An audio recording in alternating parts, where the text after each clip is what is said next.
In last lecture हमने देखा था first mode of vibration of the straight string. Now अभी हमको देखना है सेकेंड मोड ऑफ वाइब्रेशन। तो इसमें क्या करेंगे हम, लेट्स सी, एक दो रिजिड सपोर्ट लेंगे, राइट, और बीच में एक स्ट्रिंग हमने हैंग की है ना। अभी क्या करना है हमको, ये जो पॉइंट P एंड Q है इसके बीच में हम दो जगह इस स्ट्रिंग को प्लग करेंगे, सो दैट अगर हमने यहाँ पे अगर प्लग कर दिया तो आपको देखो यहाँ पे वेव जनरेट होगी। वो वेव कैसे जनरेट होगी, it will be look like that.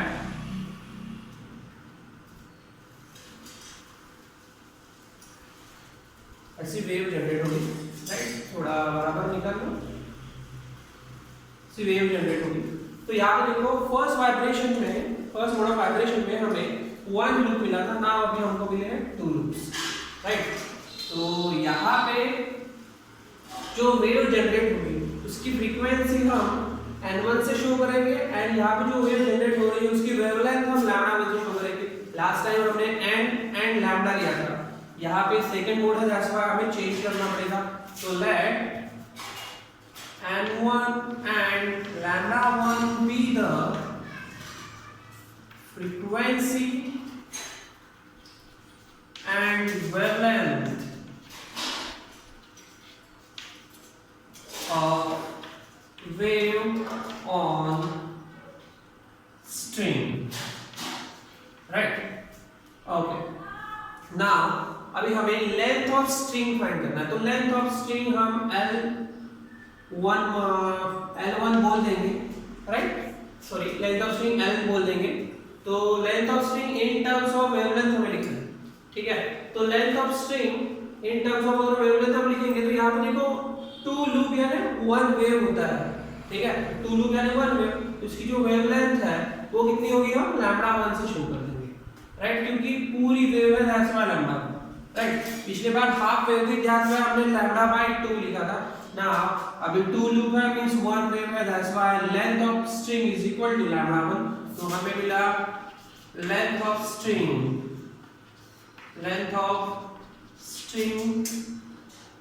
L is equal to λ1, therefore λ1 is equal to कितना होगा L। ना यहाँ पे जो वेव जनरेट होगी उसकी जो वेलोसिटी है वो कैसे लिखेंगे, देखो हम वेलोसिटी ऑफ वेव, फार्मूला आपको पता है v is equal to क्या होगा n1 λ1, क्योंकि हमने सफिक्स n1 λ1 यहाँ पे लिया है, दैट्स व्हाई, ओके। तो यहाँ पे आपको n1 फाइंड करना है, so therefore n1 is equal to क्या होगा v बाय λ1, ओके। और v की वैल्यू क्या थी, हमने लास्ट टाइम फाइंड की थी 1/2l, सॉरी, लास्ट टाइम हमने जो v की वैल्यू फाइंड की थी वो थी हमारी √t/m, √t/m, ये हमने फाइंड किया था ऑलरेडी लास्ट टाइम में, ठीक है, divided by this λ1, okay. Now सामने देखो, अभी हमको क्या करना है, इस n1 को इन terms of n means in terms of fundamental frequency लिखना है, दैट्स व्हाई मैं क्या करूंगा, यहाँ पे सबसे पहले आप λ1 की वैल्यू पुट कर दो। λ1 इज इक्वल टू वैल्यू होता है, तो पुट करने के बाद क्या मिलेगा आपको, n1 is equal to √t/m divided by l। देखो λ1 इज इक्वल टू l है, राइट।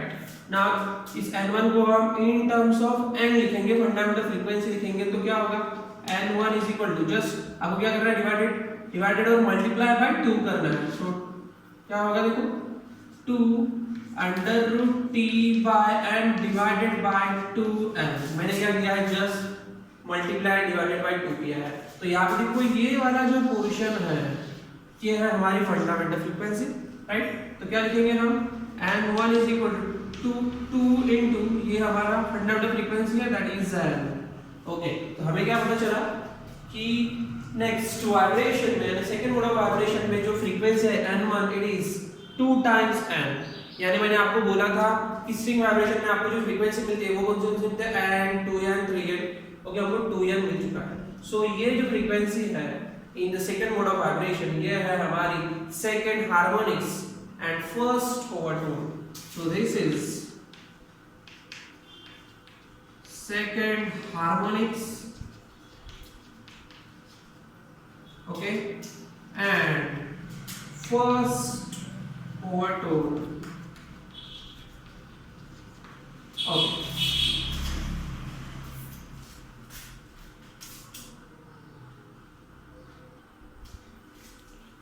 Okay, now derivation का last part, that is the third mode of vibration. इसमें हम क्या करेंगे, दो रिजिड सपोर्ट लेंगे, ओके, और आपको पता है इस रिजिड सपोर्ट का नाम लेंगे हम PQ, और बीच में एक स्ट्रिंग हैंग करना है ना।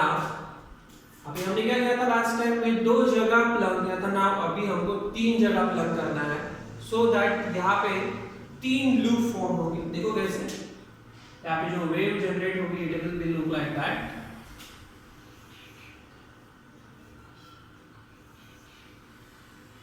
ठीक है, तो यहाँ पे जो स्टेशनरी वेव क्रिएट होगी वो हमको ऐसे दिखेगी, तीन लूप फॉर्म होंगे।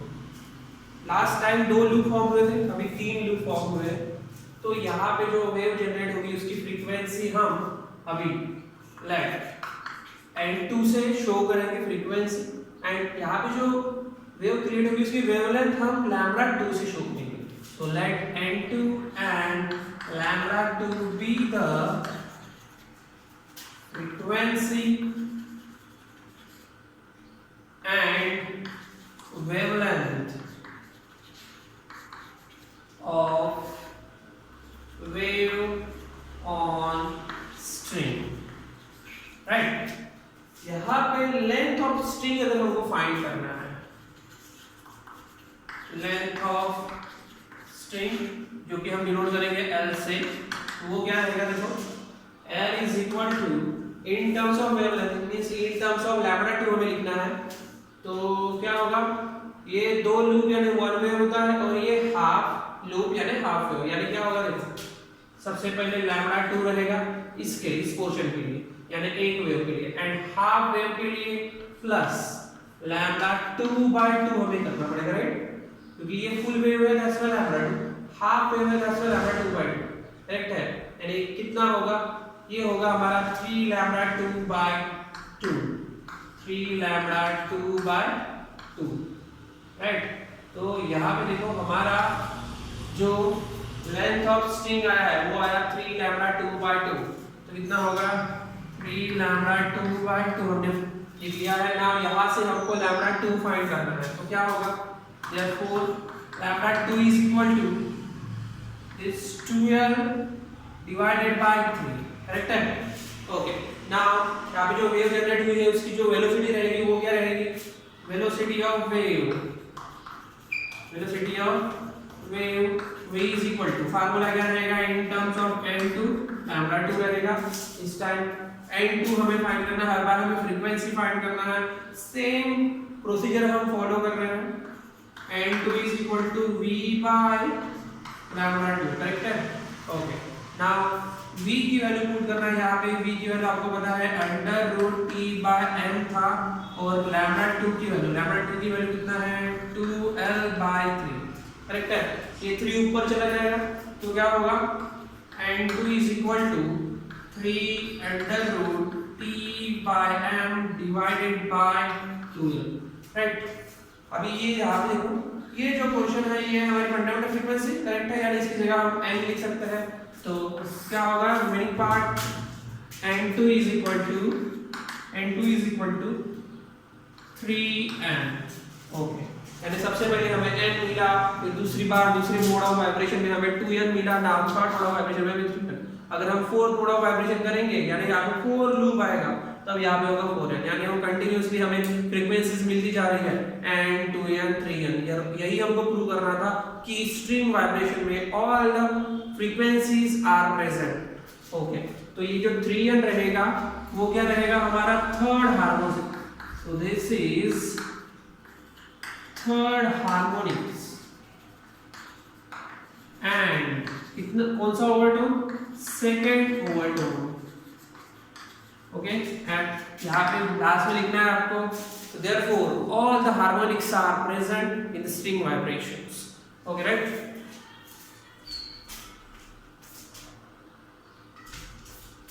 ओके, नेक्स्ट टॉपिक हमें लेना है laws of vibrating string. Okay, vibrating string में हमने जो फंडामेंटल फ्रीक्वेंसी फाइंड की थी, what is the formula for that? Fundamental frequency n is equal to 1/2L under root T by M. So this is our fundamental frequency, right? Okay. Now यहाँ पे देखो क्या होगा, सबसे पहला जो हमारा लॉ है, there are 3 laws in the vibrating string. First law है वो है हमारा law of length, law of length. तो इसमें हमें क्या करना है, ये फंडामेंटल फ्रीक्वेंसी और ये जो लेंथ है, इन दोनों के बीच में हमें रिलेशनशिप फाइंड करना है। तो हम अगर देखें, if this tension in the string and mass per unit length means linear density is constant, then हमें ऐसा दिखता है कि इन दोनों के बीच में जो रिलेशन रहेगा, इट मींस फंडामेंटल फ्रीक्वेंसी और length of string means vibrating length में जो रिलेशनशिप रहेगा वो क्या रहेगा, इनवर्सली प्रोपोर्शनल। तो यही सेंटेंस हमें लिखना है। तो लॉज ऑफ लेंथ में आपको जो स्टेटमेंट लिखना है वो क्या रहेगा, केयरफुली लिखना है आपको। The fundamental frequency of transverse vibration on a string is inversely proportional to the vibrating length if tension in the string and linear density is constant. Okay, very simple statement. तो अभी हम mathematically लिखेंगे, क्या होगा, if n is inversely proportional to the length, vibrating length, okay, and is inversely proportional to the vibrating length if this tension in string, tension T in string and linear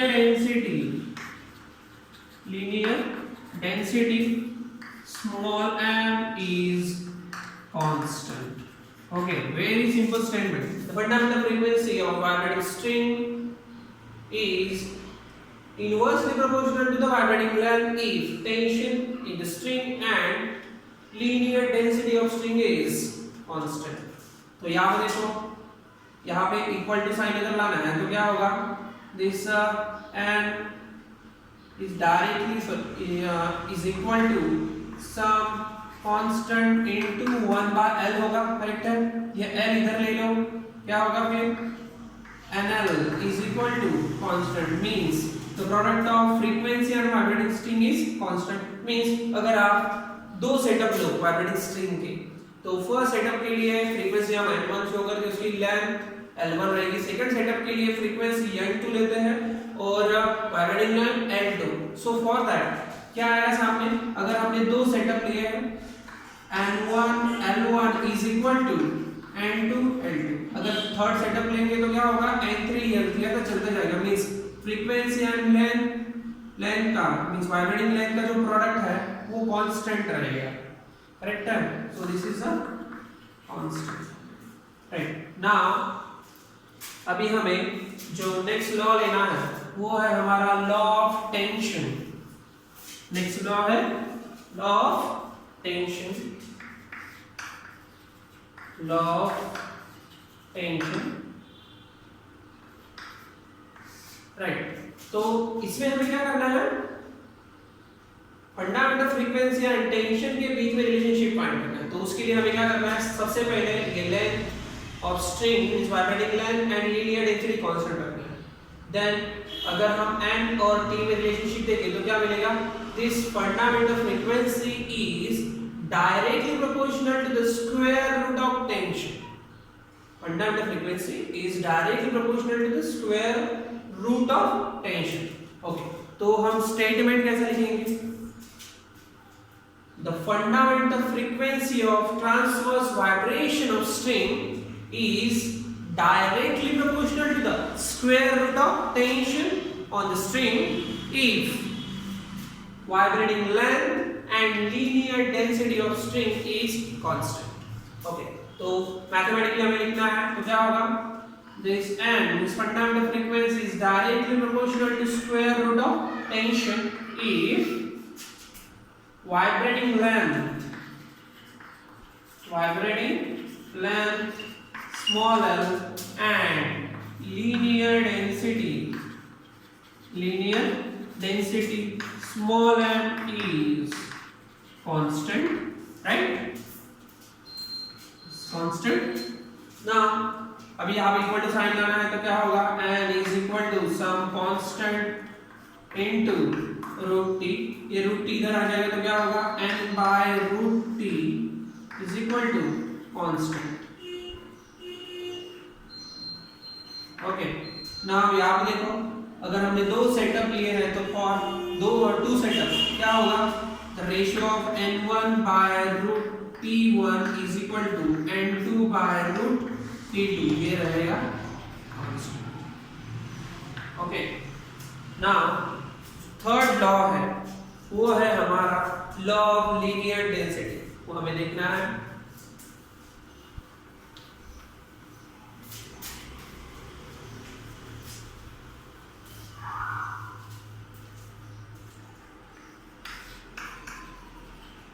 Law of linear density. Okay, law of linear density में हमें देखना है, simple है, जैसे हमने follow किया procedure, n और m के बीच में रिलेशनशिप फाइंड करना है. सो फॉर दैट हमें vibrating length and tension in the string constant रखना पड़ेगा. तो अगर हम इन दोनों में रिलेशनशिप देखें इस n and m में, तो हमें ऐसा मिलेगा कि fundamental frequency is inversely proportional to the square root of linear density, right. अभी आप देखो क्या होगा, स्टेटमेंट क्या लिखेंगे हम, the fundamental frequency of vibration of string is inversely proportional to square root of linear density if vibrating length and tension in the string is constant. So n is inversely proportional to square root of linear density if vibrating length small l and tension in string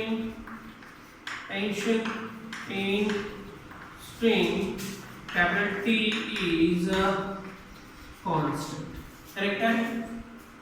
equal to sign लाना है तो क्या होगा, n is equal to some constant लेना पड़ेगा into 1 by root m.